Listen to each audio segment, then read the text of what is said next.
Ich hole vielleicht ein bisschen weiter aus. Ich begrüße erstmal mit Kiorana.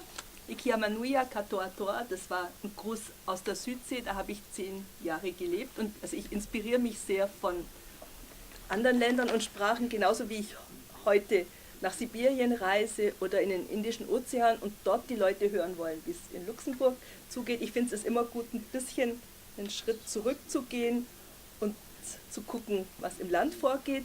Was Sie jetzt gerade von mir hören, ich bin ein Beispiel für jemanden, der mit 45 hier im Land angekommen ist, zwar verschiedene Varianten von Germanisch, Elsässisch, ein bisschen Lothringisch, Schweizerdeutsch, Bayerisch, Schwäbisch und ansatzweise Hochdeutsch drauf hatte, aber Luxemburgisch nicht mehr geschafft hat, aktiv zu lernen. Da gibt es verschiedene Gründe, da können wir auch nochmal drüber sprechen.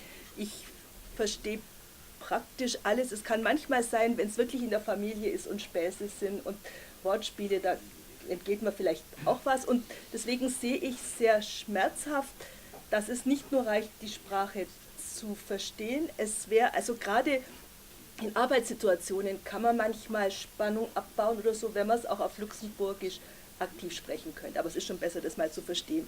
Vielleicht allgemein noch, ich arbeite so gern visuell, ich habe Ihnen einfach ein paar Bildchen mitgebracht, so Konzepte, die für mich wichtig sind.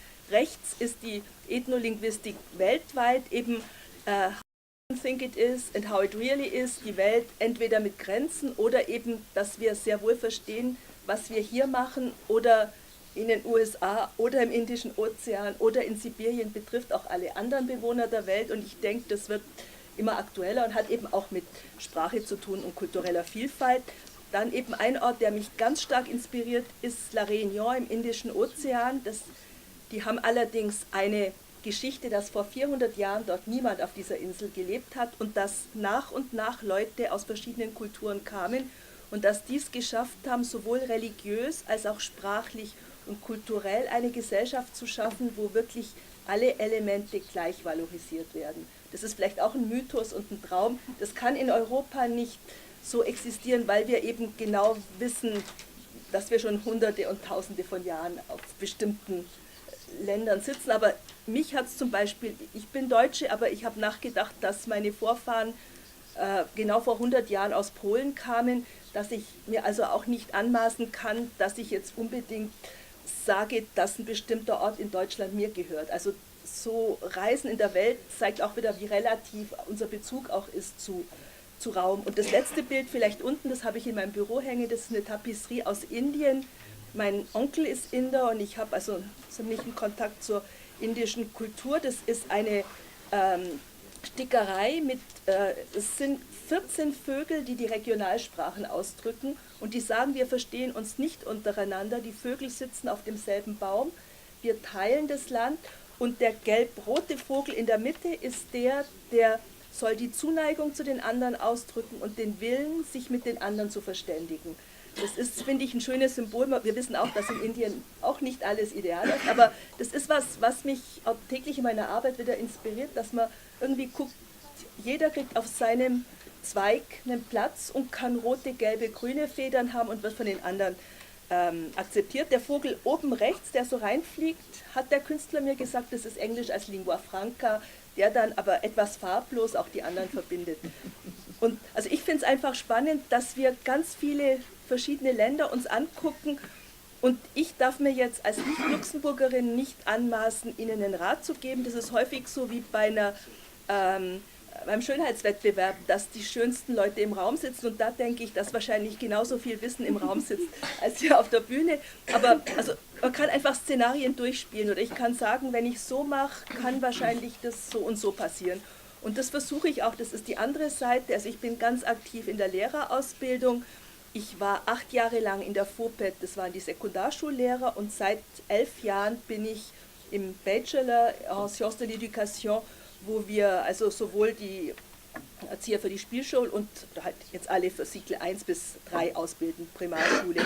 Und da habe ich Ihnen ein paar Bilder gezeigt, was so Schüler darstellen. Ich habe die Genehmigung, das hier mit Ihnen zu teilen, dass Schüler eben zeigen, wir haben verschiedene Länder und wir reichen uns die Hände.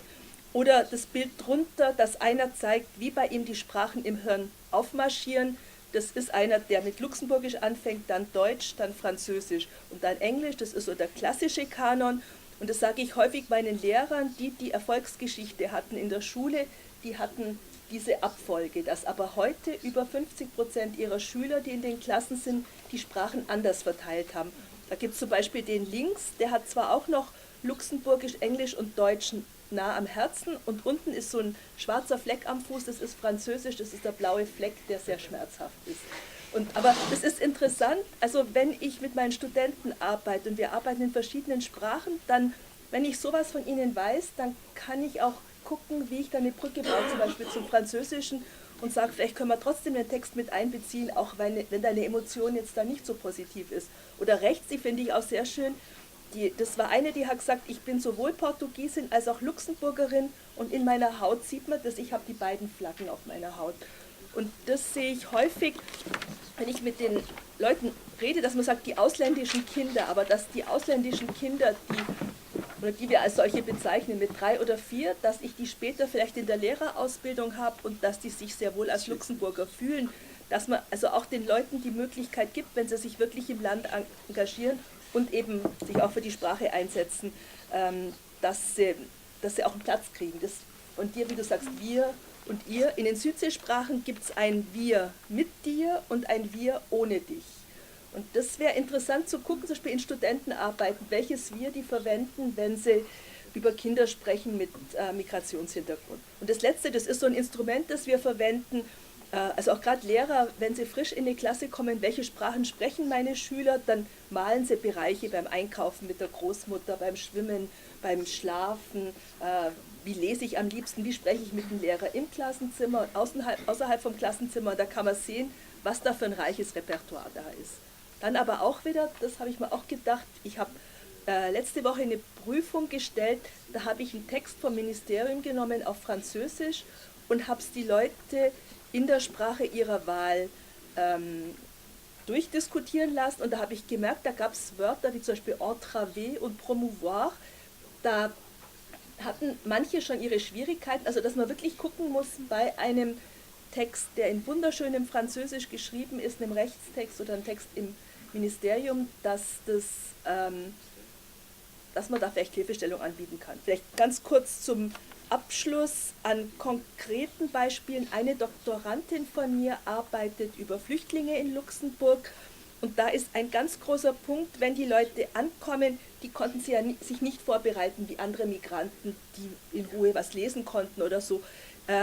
Die kriegen völlig verschiedene Botschaften. Manche sagen ihnen, ihr müsst unbedingt Französisch lernen. Manchmal wird ihnen gesagt, ihr müsst Deutsch lernen für den Arbeitsmarkt. Andere sagen ihnen, macht gleich Englisch.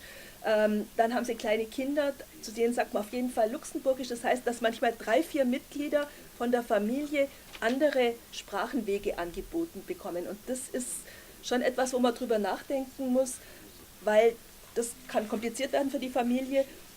Was wir in der FOPED gemacht haben, in der wir 38 verschiedene Disziplinen hatten in der Lehrerausbildung, dass jeweils die Sprachen bevorzugt worden sind, die dann auch im Beruf wichtig waren, zum Beispiel Französisch mehr in der Gastronomie oder also im Gartenbau oder in der Forstwirtschaft. Das war sehr landverbunden, da war sehr viel mehr Luxemburgisch. Also dass man einfach guckt, auch in welchem Bereich brauche ich welche Sprache. Das haben wir in SMART gesehen, da hatten wir ein großes Projekt in der Grande Région mit der Uni des Saarlandes, auch in Frankreich situiert, eigentlich in einem Bereich, der jetzt immer stärker einsprachig wird, aber auch mit einer deutschen Arbeitnehmerschaft.